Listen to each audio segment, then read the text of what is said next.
Welcome back, everyone. Toybiz here, and I am back yet again to give you guys another retro shiz look back at the past. And today, we're heading all the way back, way back, 1996, for the Toybiz Marvel Universe, Moon Knight. This is the 10 inches tall, fully posable, right? So much articulation, it'll blow your mind, right? And he also has a cloth goods cape as well, so get ready. And hey, returning from a journey from his Kree homeworld, Captain Marvel returns to Earth, yada yada, teams up with Wolverine and Moon Knight. So yeah, it's whatever. He just had a collection of characters back in the day, and they just crafted a story out of it, which, hey, you know what, totally works. Now, this is not to be confused with the more 5-inch Marvel's Gold Collector's Edition Moon Knight, which is it's very interesting.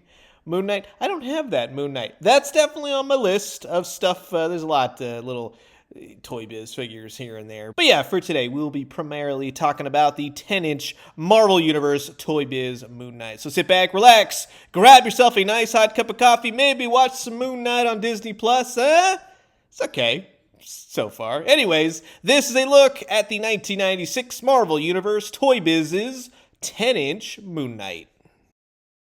And while I got all you conchus here, I just want to say thanks so much for always checking out my Retro Shiz videos. If you haven't already, please do consider subscribing.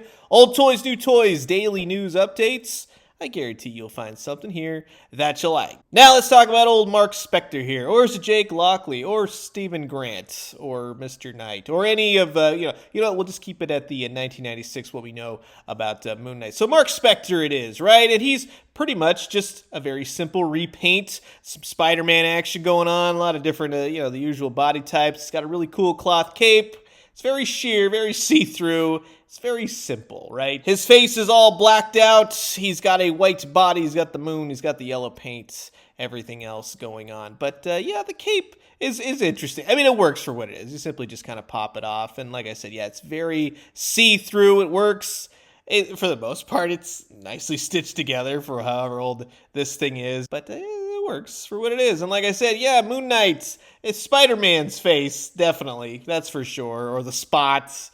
All these 10-inch figures that used recycled parts and everything else. But yeah, he looks good. And all the paint is primarily applied pretty dang nice. Now, this is largely, we're just going to say, the West Coast Avengers look for old Moon Knight because of the gold. And, I mean, it's not exactly matching up to what you kind of see in the old comic books.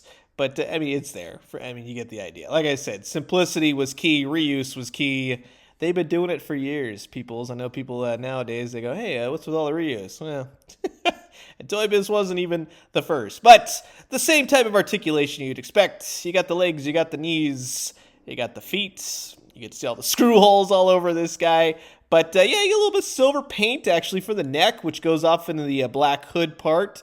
And like I said, it's very basic articulation, but it's a very cool Toybiz figure, right? So it's definitely one if you're into the whole Marvel Universe situation, especially old toys and such. And then if you notice, yeah, the little tuft right here that kind of goes over his head, it's always been curled up. Still doing it to this day. But hey, you could have used some weapons, a bow staff, moonerang, something like that. He's kind of lacking in the whole accessories. But if you want to see him with, let's say, a 5-inch Spider-Man, you get the idea of how tall this sucker is. He is very cool. He's going to stand out on your shelf. And with the whole Moon Knight situation going around, everybody, oh, I love Moon Knight. Moon Knight's so great. But I'm just kind of finding out more about Moon Knight. I was never a big Moon Knight fan. I mean, he's cool artistically and everything else. But yeah, I'm just kind of doing my research nowadays. And then, yeah, here he is next to the Toybiz Galactus figure. And Galactus definitely dwarfs him. So you get the size, right? So like I said, very good paint overall. The cape, take it or leave it. It works for what it is. He's got a staff holding hand with no staff.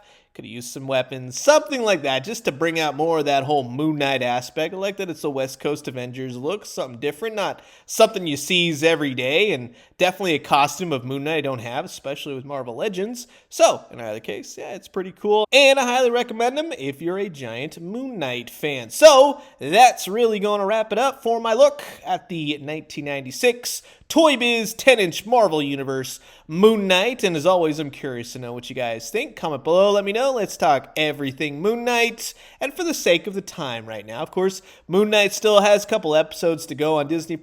What do you guys think about the show? I'm digging it for what it is. You know, we got 2 episodes left to go. We'll see how it goes, but I do like how trippy it is. It's different, but I'll tell you, it could definitely use a little bit more Moon Knight. You know what I'm talking about? So I'm going to leave you guys with that. As always, drink some great coffee, eat some great food, but most importantly, remember, man, oh man, when it came to reuse back in the day, they could just literally slap any type of paint on these things and go, you know what? Oh, that's asteroid hopping Mr. Sinister, or Space Mutant Dimension X Carnage. And hey, you know what? Put some Moon Knight in there as well, right? And when you do, let me know what you found. I'll talk to you guys soon. Adios.